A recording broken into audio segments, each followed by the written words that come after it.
स्वतंत्रता दिवस परेड आप सभी लोगों की गरिमा में उपस्थिति से और अधिक ऊर्जावान हो चला है। हम सभी लोग एक बार पुनः आप सबको हार्दिक शुभकामनाएं प्रेषित करते हैं।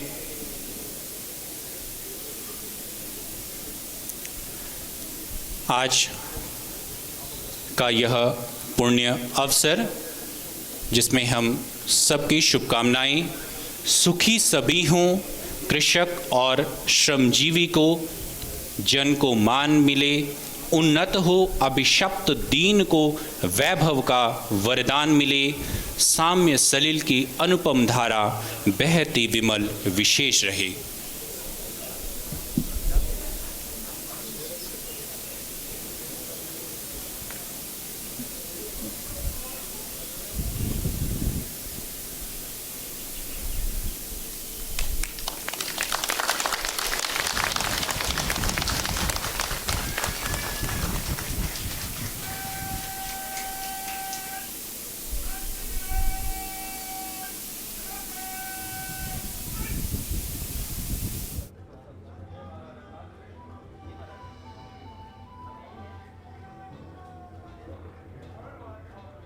कृपया अपने आशीर्वचनों से हमें अनुग्रहित करने का कष्ट करें।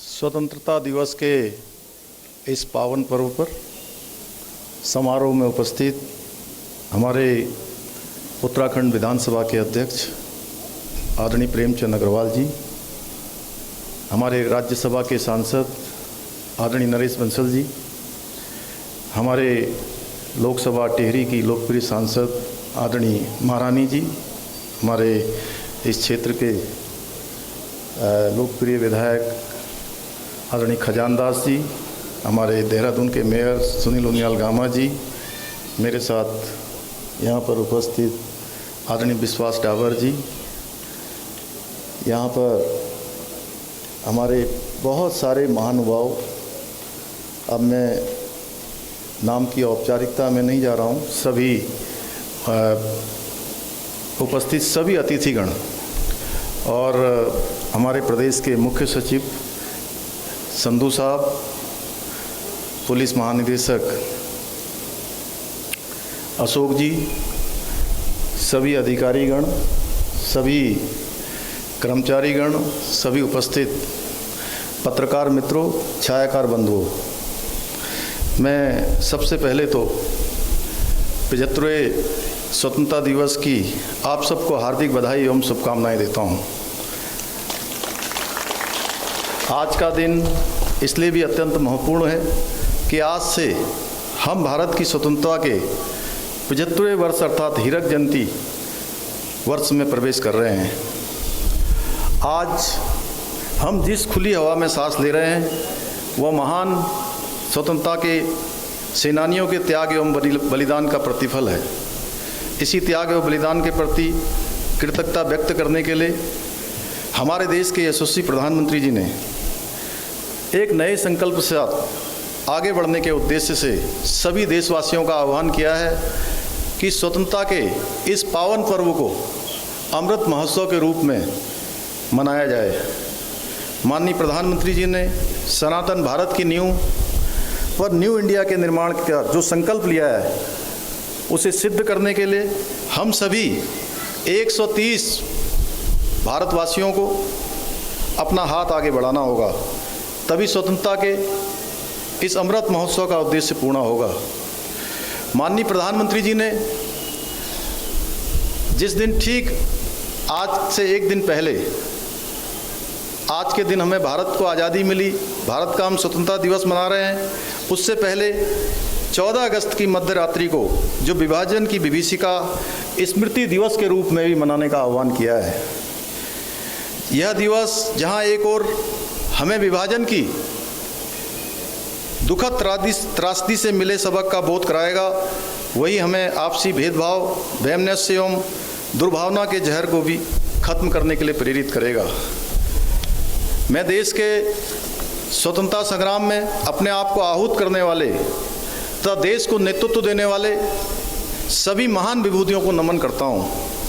सभी वीर जवानों को नमन करता हूँ जिन्होंने आज़ादी के बाद भी राष्ट्र रक्षा में अपने प्राणों का बलिदान दिया है।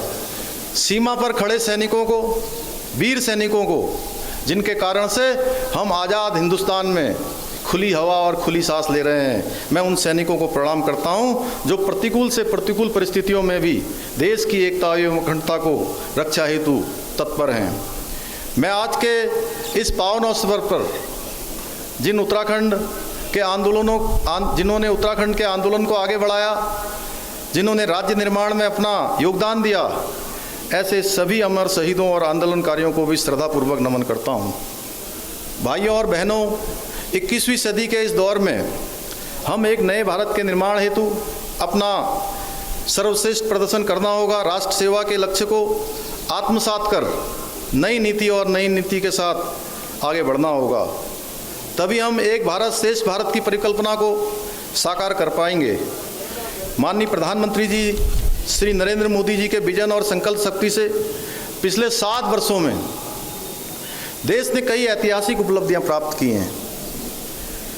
हमारा देश कई ऐसे महान निर्णयों का साक्षी बना है जिनकी कल्पना भी इससे पहले मुश्किल थी। सैकड़ों वर्षों के संघर्ष के बाद अयोध्या में हम सभी के आराध्य देव, जिनका नाम हम लोग हर पल और हर क्षण लेते हैं, कभी कोई कष्ट आता है, कोई परेशानी आती है, हमारे मुंह से अनायास या स्वाभाविक रूप से हे राम निकलता है। ऐसे आराध्य भगवान श्री राम के भव्य मंदिर का निर्माण का मार्ग भी इसी सरकार में नरेंद्र मोदी जी के नेतृत्व में संभव हुआ है। यह माननीय प्रधानमंत्री जी की संकल्प शक्ति है कि हमारे जम्मू कश्मीर के भाई बहनों को, और जिस राज्य से हम लोग आते हैं, हमारे उत्तराखंड प्रदेश से बहुत सारे, हमारे हजारों की संख्या में सैनिकों ने उस कश्मीर को बचाने के लिए अपनी शहादत दी।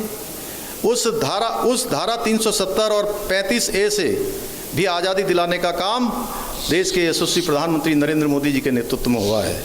एक देश और एक विधान और एक निशान का संकल्प साकार हुआ है।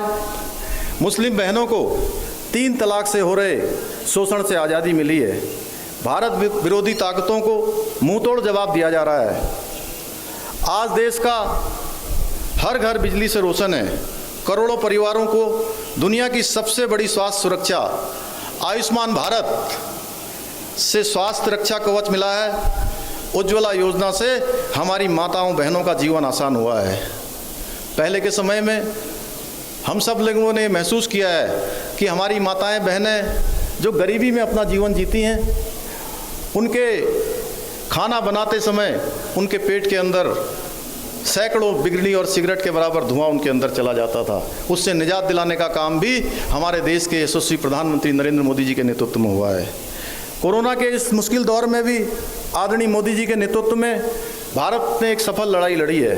दुनिया का सबसे बड़ा निःशुल्क वैक्सीनेशन अभियान हमारे देश में चल रहा है। इस मंच से मैं उत्तराखंड की समस्त जनता की ओर से माननीय प्रधानमंत्री जी का धन्यवाद देना चाहता हूं कि माननीय प्रधानमंत्री जी ने हमारी युवा शक्ति का पूरा विश्वास किया है। देश के युवा खुलकर अपनी प्रतिभा और अपने सपनों के अनुसार खुद को विकसित कर सकें, इसके लिए प्रधानमंत्री की प्रेरणा से एक इकोसिस्टम तैयार किया जा रहा है। शिक्षा व्यवस्था हो, सामाजिक व्यवस्था हो, कानूनी बारीकियां, हर चीज़ में इन बातों को केंद्र में रखा जा रहा है। आदरणीय प्रधानमंत्री जी का कहना है कि देश और समाज में बहुत से बदलाव लाने हैं और ये बदलाव युवाओं को ही करने हैं। देश के युवाओं पर इतना विश्वास जताने और देश की प्रगति में भागीदारी के लिए युवाओं को अवसर देने के लिए मैं युवाओं की ओर से आदरणीय प्रधानमंत्री जी का हृदय की गहराइयों से धन्यवाद देना चाहता हूं। प्रिय प्रदेशवासियों, देवभूमि उत्तराखंड वीर भूमि है, जिसे माननीय प्रधानमंत्री जी ने सैन्य धाम की संज्ञा भी दी है। यहाँ लगभग प्रत्येक परिवार का कोई न कोई सदस्य देश की सेवा, देश की रक्षा के लिए सैन्य अथवा अर्धसैन्य बलों में तैनात है। एक सैनिक पुत्र होने के नाते मैं सभी सैनिकों तथा उनके परिवार की समस्याओं से भली भांति परिचित हूँ।